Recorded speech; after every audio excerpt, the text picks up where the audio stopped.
गुरु जी की प्यारी प्यारी संगत को जय गुरु जी। मैंने सत्संग पहले कभी शेयर नहीं किया ऐसे, तो अगर मुझसे कोई भूल हो जाए तो मुझे माफ करना। मेरी जर्नी 4 साल पहले शुरू हुई थी। मेरी कजन गुंजन मुझे जलंधर मंदिर ले गई थी। तब मैं गुरु जी के बारे में कुछ नहीं जानती थी। ऐसे उसने कहा यहाँ एक गुरु जी का मंदिर है, तुम चलो। तो मैं चली गई। वहां जब गई तो बहुत अच्छा लगा। वहां का ऑरा बहुत अच्छा था। मुझे ऐसा लगा कि उस चेयर पे ना कोई बैठा है। बट पहली बार गई थी, कुछ जानती नहीं थी। वापस आ गए, चाय प्रसाद पिया, वहां से वापस आ गए। 2 साल कोई कनेक्टिविटी नहीं हुई। कभी नहीं पूछा कि कहाँ गई थी, गुरुजी कौन है, किसी कार पे नहीं पड़ा, कभी नहीं देखा। 2 साल बाद फेब में पापा के घर सत्संग हुआ। वहां से मेरी जर्नी स्टार्ट हुई, रियल जर्नी जिसको कहते हैं। जुड़ा तो पता नहीं कितने जन्मों से है, पर जब से जाना तब से 2 साल। तो जब मैंने वहां दरबार में एंटर किया, मैंने वहां गुरुजी को एक झलक बैठे हुए देखा, तो मुझे तो कुछ हो गया। मैंने सोचा कि जो इंसान है ही नहीं वो दिखाई कैसे दे रहा है, वो पूरा साक्षात दिखाई कैसे दे सकता है। तो वो पूरे 2 घंटे का सत्संग में मैं सिर्फ यही सोचती रही। और कुछ फर्स्ट टाइम की जर्नी थी तो इतनी नॉलेज भी नहीं थी कि गुरुजी क्या है, कौन है। तो फिर घर आ गए, तो घर आके यूट्यूब पे सर्च करना शुरू कर दिया। गुरुजी के बहुत सारे सत्संग देखे। जब भी सत्संग देखती थी सिर्फ रोती थी, बहुत रोती थी। अब तो ऐसे हो गया था, घर में रूम से बाहर निकलती थी तो सब पूछते थे सत्संग सुन के आ रही है। तो 10 दिन 15 दिन ऐसे ही बीत गए। तो मैंने गुरुजी को कहा, मैंने कहा गुरुजी अगर मैं आपसे जुड़ रही हूँ, आपकी संगत बन रही हूँ, तो इतना रो क्यों रही हूँ। तो ऐसे ना अंदर से एक आवाज आई, कमांडर अंकल ने पूछ। तो मुझे नहीं पता था कि गुरुजी बात करते हैं, कोई टेलीपैथी होती है। पर मुझे फिर भी लगा पता नहीं मेरी आवाज है जो मुझे सुनाई दे रही है। तो मैंने अपने पापा को कॉल करके बोला, मैं कहा आप कमांडर अंकल का नंबर दे सकते हो मुझे। उन्होंने मुझे अंकल का नंबर दिया। मैंने अंकल को फोन किया। मैंने कहा अंकल मुझे नहीं पता गुरुजी बात करते हैं कि नहीं, पर एक आवाज सुनाई देती है, कमांडर अंकल ने पूछ ले। तो अंकल से मैंने पूछा मैं इतना रो क्यों रही हूँ, मतलब I don't want to cry but I am still crying.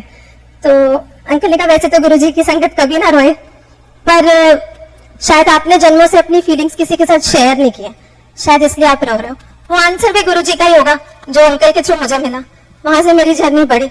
बस धीरे धीरे धीरे धीरे मेरा रोना जरूर कम हो गया, पर मुझे गुरुजी की तरफ मेरी जर्नी बढ़ने लग गई।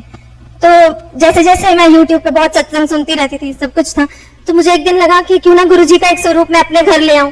गुरुजी मेरे घर भी आए। तब तक ये जान लिया था कि गुरुजी का स्वरूप गुरुजी का खुद आना है। तो 3 जुलाई को गुरुजी को दिल्ली से यहाँ स्वरूप बना और मेरे घर पहुंचा। जब गुरुजी आए तो उन्होंने मुझे इतना ब्लेस किया। अमृत वर्षा हुई, जिसके बारे में सिर्फ यूट्यूब पे देखा था और सुना था, अपनी आंखों से नहीं देखा था। जैसे हलवा प्रसाद का भोग लगा, वहां उनके मुंह पे तिलक, वहां पर त्रिशूल बन गया, नीचे जितने पेटल्स थे रोजेस से ओम बन गया। तो बहुत खुशी हुई कि गुरुजी मेरे घर आ गए। तो 4th को नेक्स्ट डे मेरे हाथ में ना एक नर्व चलने लगी। तो मैं बहुत डर गई। मैंने कहा पता नहीं मुझे क्या होने वाला है। तो मैंने गुरुजी को कहा, मैं कहा गुरुजी 7th को आपका बर्थडे है, आपका बर्थडे होने दो, फिर कुछ हो जाए। पर ये पता नहीं क्या चीज है। सबको दिखाया घर में, तो सब बोल रहे डॉक्टर को दिखा लो। तो मैंने एक ना वीडियो बना लिया उसका। तब पता नहीं था कि मुझे लगा ये बंद हो गया तो मैं डॉक्टर को क्या दिखाऊंगी। तो पूरा दिन वो चलता रहा, बड़ी परेशान होगी, पता नहीं क्या हो रहा है। तो नेक्स्ट डे वो बंद हो गया। और जब बंद होने से थोड़ी देर पहले मुझे एक आवाज सुनाई दी, जब टैटू बनवाना तो हमें दर्द नहीं होता, जो मेरा ओम बन रहे थे तो दर्द हो रहा है। तो मुझे समझ आ गया कि कुछ तो है। तो मैंने अपने हाथ में देखा तो वहां एक पूरा ओम बन गया जो आज भी है। गुरुजी ने मुझे मेरे हाथ में ही ओम ब्लेस कर दिया। इससे प्यारी ब्लेसिंग्स मुझे नहीं लगता मुझे कभी मिल सकती है। वैसे मेरी जर्नी तब से और बढ़ती चली गई।